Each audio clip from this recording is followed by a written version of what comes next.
Assalamu alaikum, dear viewers. Welcome to another episode of Student Hub's infomercial or information session. Today's information session is going to be covering scholarships. A lot of students are looking at studying abroad, you're looking at going to study abroad, and one of the biggest questions that comes about is what kind of scholarship or what kind of financial aid is available to students. The universities around the world all have some form of financial aid that is available, and there are different types of financial aid or different merits that they look at. The most common merit that actually universities look at is academic merit.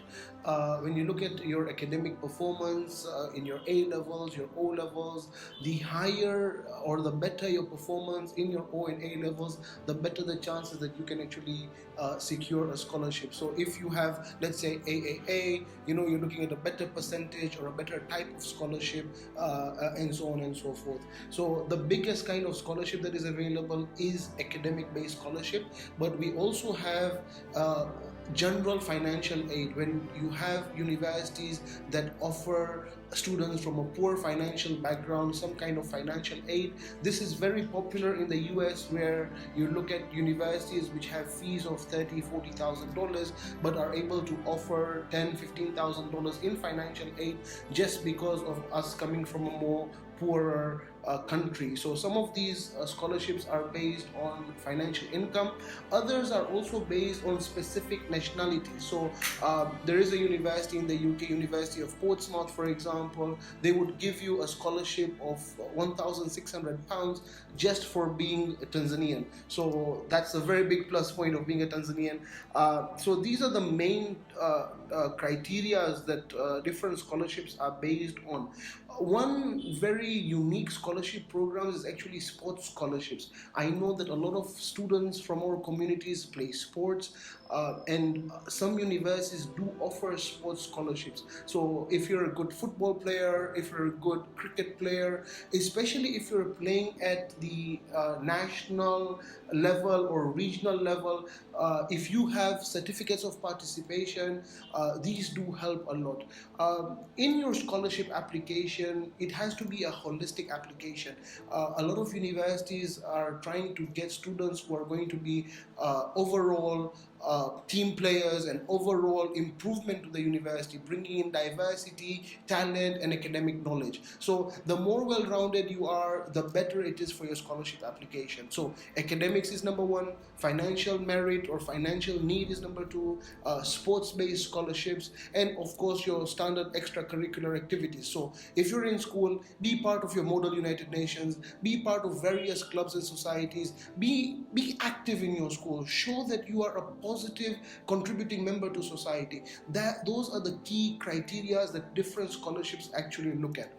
Now, different universities always have a scholarship section in their university website. So that should be the first place where you need to start looking. Going to the university website, usually under fees and finances or usually under financial aid, there is always a scholarship. Of course, scholarship is available to their local communities and local citizens of that country, but look at specific scholarships for international students.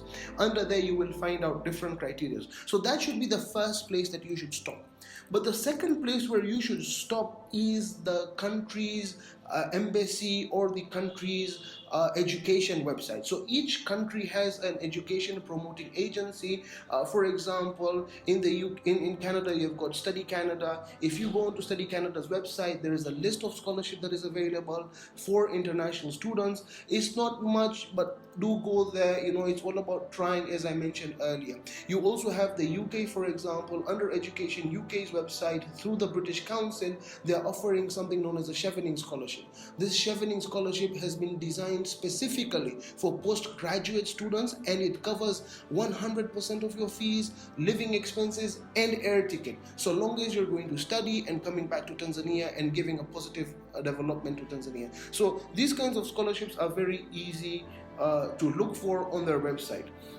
The other place that I would recommend is to check out the respective countries' embassy websites. So for example, if you go to the Chinese embassy's website, the Tanzanian office website, or if you go into the Russian embassy or the UK and Canadian embassies, you will notice that they do offer some scholarships. Some scholarships are very unique, whereby they're offered as a kind of government aid. So these scholarships are government to government based. So for example, a UK government or the Mauritian government awards the Tanzanian government, let's say, 10 seats of scholarships or 15 seats of scholarships. So what the Tanzanian government does is it posts this information on the website for the Ministry of Education in Tanzania, as well as the Tanzania Commission for University website. So check these two websites out and be open-minded to the countries that you want to go to, because there's a lot of scholarship opportunities that gets advertised, but people don't apply just because it's in a country that maybe I was not thinking of. For example, recently Brazil offered a number of 100% fully funded scholarships to Tanzania. If you look at Egypt as well and Algeria, they offered good scholarships to Tanzania, and so on and so forth. One very important website I need you guys to check, or one very important social media handle that I need you to check, is our Student Hub website, because the Student Hub website always posts information about scholarships. Whatever scholarships that are available, whenever the team from the Student Hub gets this information, the information is posted there. So just follow us on Instagram and Facebook and so on. So scholarship application deadlines vary quite a bit. Some scholarship application deadlines start even 1 year before the university starts. That means if you're looking at going to university September 2021, you need to start acting now. Don't be late, act now, apply for admissions, apply for scholarships, and good luck to you.